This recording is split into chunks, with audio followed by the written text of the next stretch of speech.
सभे मगहिया भाई बहन के भूलेटन काका के राम राम आथिन मगहिया खबर में सुनथिन देश दुनिया के खबर। आज 29 अगस्त राष्ट्रीय खेल दिवस है।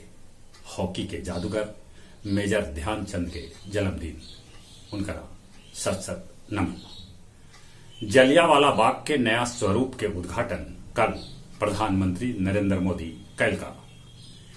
ई बेर पंचायत चुनाव में बायोमेट्रिक पद्धति से करावल जा सका है मतदाता के पहचान।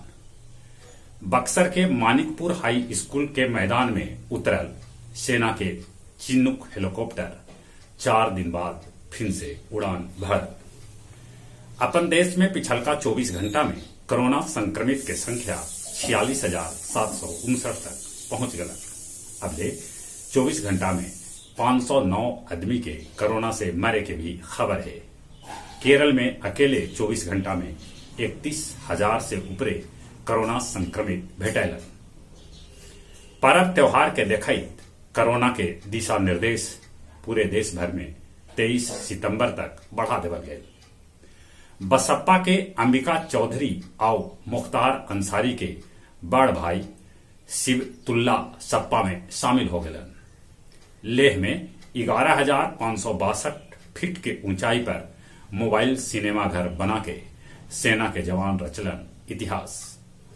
अगला महीना से रेल में इकोनॉमिक एसी क्लास शुरू करल जा सका है जे दुनिया भर में सबला सस्ता होए।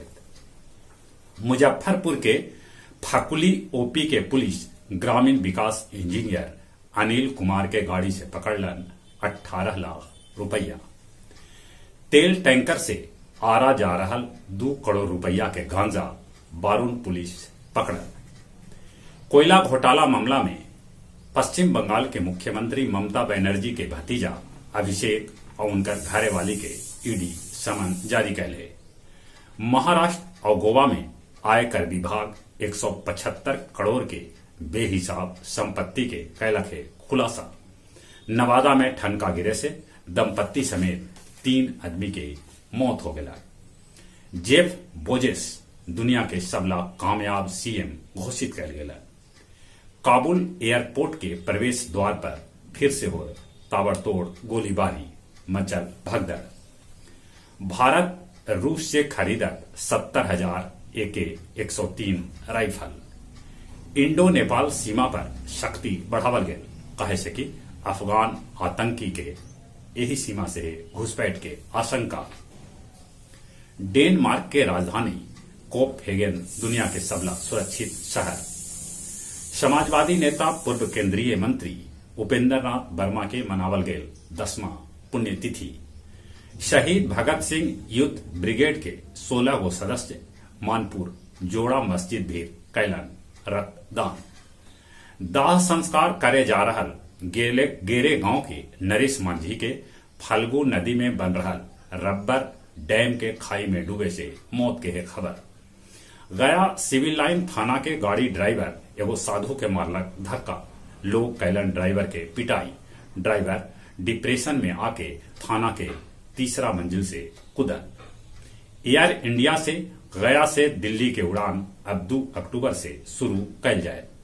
गया जिला हिंदी साहित्य सम्मेलन में काव्य संध्या 372 के आयोजन कैल गए। और अब कुछ खेल के समाचार।